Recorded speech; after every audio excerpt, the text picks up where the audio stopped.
hasta la incorporación de la ley de emprendedores que incorpora la sociedad por acciones simplificada, la mayoría de las sociedades en el ordenamiento argentino eran sociedades anónimas y sociedades de responsabilidad limitada.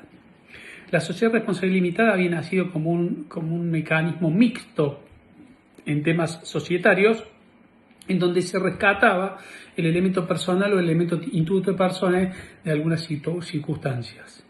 Obviamente que la reforma del año 83 y algunas otras reformas ulteriores de corte fiscal fueron atemperando esta situación, dándole un matiz cada vez más de capital que de persona. Entonces, la sociedad de responsabilidad limitada, regulada en los artículos 146 y siguientes de la Ley 19.550, establece algunas pautas diferenciales con respecto a otros tipos societarios.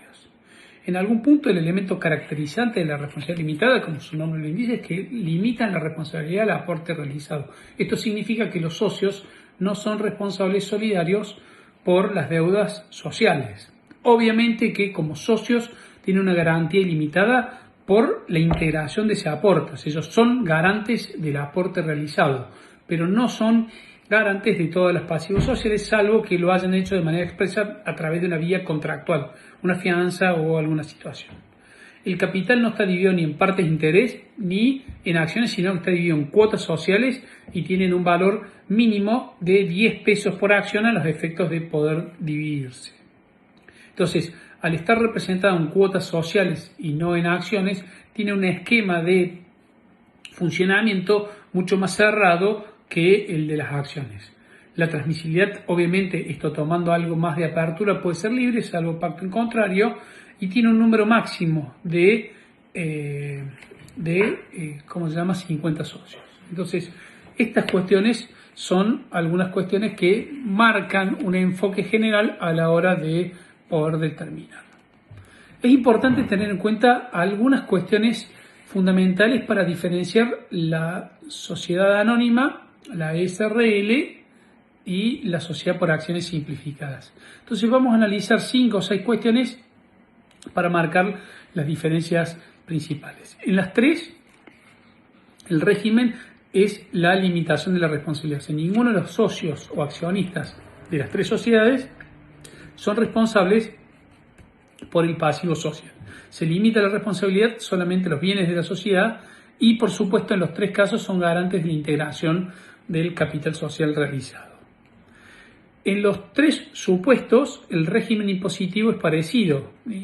Tributan como sociedades de capital y en los 3 casos la tributación recae en la sociedad, que es la que paga el impuesto a la ganancia, y la ganancia baja libre a los socios o accionistas sin tener que tributar un impuesto adicional por ese dividendo. ¿Sí? Ahora bien, existen algunas diferencias. Por ejemplo, en el número de socios. Las sociedades de responsabilidad limitada no pueden ser unipersonales y tienen un número máximo de 50 socios.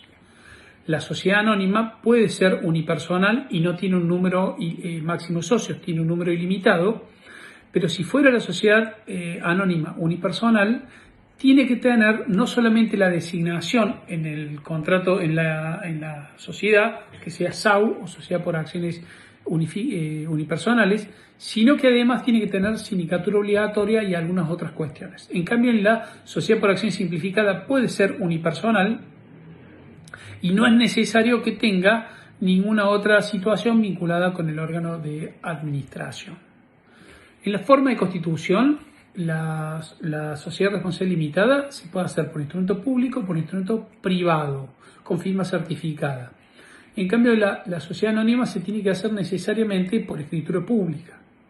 La SAS, en consecuencia, tomando las ventajas y desventajas de ambas la sociedad, puede hacerse o por instrumento público o por instrumento privado, e inclusive se puede hacer con firma digital a los efectos de poder registrar rápidamente la sociedad.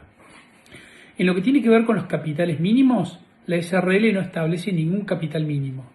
Entonces, se puede entender el capital mínimo como un capital adecuado para las actividades que pueda realizar, siempre dudando de la exigencia de un organismo contralor para poder controlar este tipo de cuestiones que son muy discrecionales de los socios. Es muy difícil decir en la práctica qué es un capital adecuado y cuánto es suficiente para poder realizar ciertas actividades.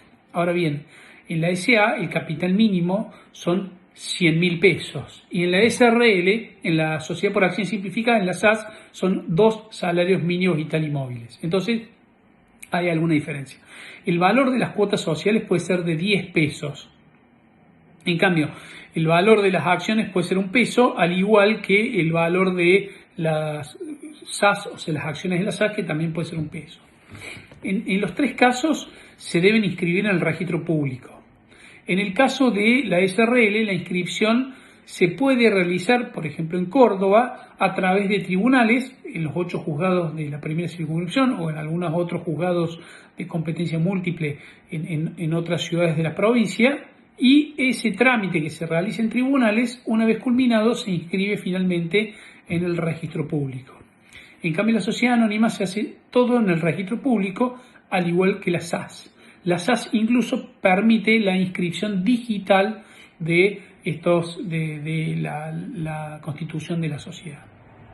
Otra cuestión relevante tiene que ver con la necesidad de llevar contabilidad. El artículo 320 del Código Civil y Comercial establece la obligación de todas las personas jurídicas privadas de llevar contabilidad. Ahora bien, en algunos tipos se exige la inscripción de esa contabilidad, o sea, la inscripción de los balances en el registro público. Ese es el caso de la sociedad anónima. En cambio, en la SRL no es necesario inscribir anualmente los balances en la autoridad de Contralor. En la SAS tampoco es necesario, atento que lo limita. En lo que tiene que ver con los libros de comercio que debe llevar cada uno, los libros de comercio en la SRL no es necesario que lleven algunos libros como el registro de asistencia a asamblea o el registro de accionistas. Recuérdense que los socios de la SRL surgen del contrato social, a diferencia de la SA, que sí tiene que llevar esos libros. La SAS impone los mismos libros que la sociedad anónima. Eventualmente se podría excluir el registro de asistencia a asamblea cuando tenga un mecanismo distinto, y además porque se aplica supletoriamente en la SAS el régimen de la SRL en la estructura orgánica, pero lo más importante tiene que ver con la posibilidad de llevar los libros digitales. La SAS puede llevar los libros digitales y la Ley General de Sociedades no lo establece a esto para la SRL o para la anónima, salvo en el libro diario que tiene que hacer una autorización para pedir los medios digitales. De todas formas, las autoridades de contralores han ido autorizando sistemáticamente la digitalización de los libros y hacen rúbricas electrónicas de libros para poder llevar libros digitales y de esa manera poder ayornarse a esta situación. Otra situación tiene que ver con la transferencia de la participación societaria. En la SRL, para transferir la participación societaria hay que hacer una cesión que importa la modificación del contrato social. Esa cesión debe inscribirse en el registro público, o sea, cualquier persona tiene acceso a conocer quién es el socio de este registro, de esta sociedad, que está inscrita en el registro público, y además tiene que notificarse a la sociedad. Obviamente, esta inscripción, desde que se realiza hasta que se inscribe, tiene efectos distintos. Tiene efecto válido entre las partes desde que se celebra el contrato de cesión de cuotas sociales y de que se notifica a la sociedad frente a la sociedad, pero no tiene efecto frente a terceros mientras no haya sido debidamente inscrita. Esta inscripción requiere, de la modificación del contrato social y en el caso de Córdoba un trámite judicial que suele demorar su tiempo. En cambio, en la SA y en la SAS, como el registro de accionistas, que es el que determina la titularidad de los libros, se lleva de manera privada y el propio directorio o la administración de la SAS es el que lleva esos libros, la transferencia de esas acciones simplemente se lleva de manera privada. Entonces, cuando se produce una transferencia en una SA de un socio, de un accionista a un tercero, al igual que la SAS, lo único que hay que hacer es un contrato que puede ser de compraventa o de donación. Ese contrato se tiene que notificar a la sociedad a través de una carta simple, no hace falta que se realice por ninguna forma certificada, y se tiene que anotar en el libro. Con estos 3 pasos que se pueden hacer casi instantáneamente, la transferencia tiene pleno valor, no solamente entre las partes, sino frente a terceros y por cualquier otra cuestión. En lo que tiene que ver con la gestión, en la SRL, como tiene algún carácter personalista, se puede pactar gestión indistinta o conjunta, y es el gerente de la SRL el que se encarga de la administración de la persona. En cambio, en la SA, el directorio tiene que tener un presidente del directorio que es el encargado de representar. Entonces, en la SA gestiona el directorio y representa el presidente del directorio. En la SAS puede haber un administrador, que puede ser uno o varias personas, y un representante legal, que vendría a ser el símil del presidente, con una particularidad. No necesariamente el administrador, el representante legal tiene que ser administrador. Otra cuestión puntual es que algunas actividades no pueden ser realizadas a través de la SRL. Por ejemplo, la actividad bancaria o la actividad de fiduciaria profesional, o en fin, algunas otras actividades no pueden ser realizadas si no es a través de una SA. Tampoco lo pueden ser a través de una SAS. Algunas compañías de seguro, en fin, alguna actividad no puede tener esa facultad. Y finalmente lo que tiene que ver con la Asamblea. En la Asamblea hay un órgano de gobierno que regula en función del principio de mayoría establecida por el aporte de capital social. En cambio, en la SRL, si un socio tiene el voto mayoritario, lo dice el 160, otra parte necesariamente tiene que tener la participación social. Además, en la SRL se permite una forma de votación o de toma de decisiones a través de la notificación. Entonces vemos que en la Constitución, y un poco sintetizando y empezando a hablar de la SRL sin estar en comparación con los otros tipos societarios, se constituye por acto privado o por acto público. En general la práctica siempre se hace con instrumento privado con firma certificada. Es una denominación societaria y no una razón, con lo cual puede tener un nombre fantasía y no necesariamente tiene que tener el nombre. El capital, no se establece un capital mínimo, se puede, suscribir, y esta suscripción puede ser parcial y de un 25% si es un aporte realizado en dinero, en efectivo, y si fuera un aporte realizado en bienes de especie tiene que realizarse al 100%. Y por supuesto, como dijimos, los socios de la SRL son garantes de ese aporte, o sea, van a responder solidaria e ilimitadamente por cualquier circunstancia que estén. Todas las cuotas tienen que tener el mismo valor, que tiene que ser de 10 o múltiplo, o sea, 10, 100, 1000. No podría tener una cuota social un valor de 12. Y por supuesto, esto es importante porque en las acciones puede haber acciones con derechos múltiples. O sea, en algún punto se dice, en la SRL no se suele aceptar la constitución de sociedades con clases de cuotas sociales. Entonces, es importante tener claro que aún en la cesión social es una modificación del contrato social y se establece algún mecanismo. Cesión que, como dijimos, tiene efecto pleno entre partes mientras lo haya firmado, y frente a la sociedad cuando se ha notificado, y frente a terceros cuando se haya fijado. Es válido fijar cláusulas que limiten la transmisibilidad. Entonces pueden establecerse algunas pautas en lo puntual. Algunas puede establecerse una cláusula de consentimiento en donde los otros socios deben dar la conformidad para la transferencia. O también, le dan lo que se llama un derecho de preferencia al otro socio para que compre esas acciones. Entonces, esa situación que tiene que ver con las limitaciones está regulada en el artículo 153, que establece como regla la posibilidad de que se establezca la limitación de la transmisión, pero no la prohibición. ¿Qué significa esto? Y esto muy parecido con la sociedad anónima, que pueden establecerse limitaciones que limiten a la mayoría de los socios que den la conformidad, o inclusive la unanimidad, o que se establezcan algunas condiciones, pero esto se tiene que establecer un mecanismo. Inclusive el derecho de preferencia que se puede pactar, esto es la posibilidad de que cuando se vaya a vender una cuota social, primero se le ofrezca a los otros consocios. Tiene que establecerse algunas pautas que garanticen el mecanismo. Inclusive, la SRL tiene una cuestión que no suele estar en la SA o en otros tipos societarios, que es cuando se produce la ejecución forzosa de las cuotas sociales. A diferencia de las partes de interés de las colectivas, en donde no es embargable esa parte porque no puede ser transferible, sin acuerdo unánime de partes, en la SRL sí puede haber transferencia.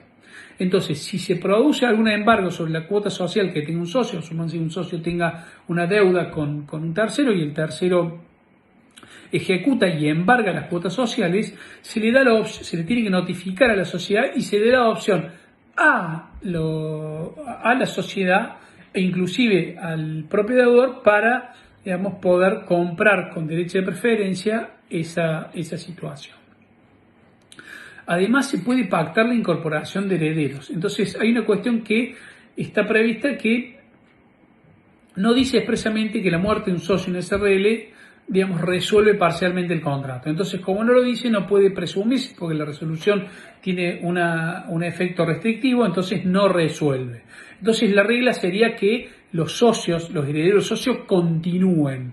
Ahora bien, el 155 puede pactar pautas para la incorporación de ciertos herederos. Entonces, este pacto donde los socios digan si se quieren incorporar tienen que cumplir ciertas condiciones y ciertas cuestiones, es obligatorio para los herederos y tiene que realizarlo de determinada forma. Obviamente que el heredero, para poder participar, tiene que acreditar el carácter de heredero y en el interregno deberá actuar el administrador de la sucesión. Entonces, cualquier situación, digamos, que pueda limitar la transmisibilidad de las cuotas sociales a los socios van a ser inoponibles a los herederos a los 3 meses de su incorporación, conforme lo dice el 155. Además, se admite, como en cualquier otra, como en la sociedad, la copropiedad de las acciones, inclusive los derechos reales de usufructo, etc. En lo que tiene que ver con la gestión de la sociedad, como dijimos, está a cargo de un gerente o un conjunto de gerentes que puede establecer un mecanismo colegiado para tomar las decisiones o administración conjunta.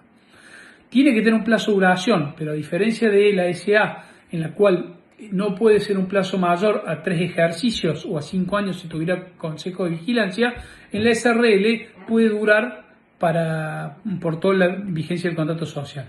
El problema es qué pasa si se pacta una gerencia y no se dice nada. La jurisprudencia, a partir del caso de EPRE y de otros casos, ha entendido que dura por toda la vida del contrato social. Entonces, si yo tengo una gerencia y no le pongo un plazo de duración, se entiende que dura hasta que se liquide y cancele la sociedad. La gestión del gerente de la SRL es como de cualquier director o cualquier administrador, debe actuar como un buen hombre de negocios, debe cumplir las reglas societarias que pueda hacer y no puede actuar en competencia. En algún punto la ley remite al mismo estándar de actuación de los directores, entonces no puede actuar en competencia, no puede tener, condena penal, no puede ser funcionario público vinculada con la actividad, no puede estar quebrado, en fin. Hay un montón de cuestiones que están reguladas de manera general, no solamente para la SA, sino para la SA y la SRL. Inclusive el régimen de responsabilidad también es muy parecido al régimen de responsabilidad de la SA, y el 274 y siguiente puede tener responsabilidad, establecer la responsabilidad en un mecanismo bastante similar.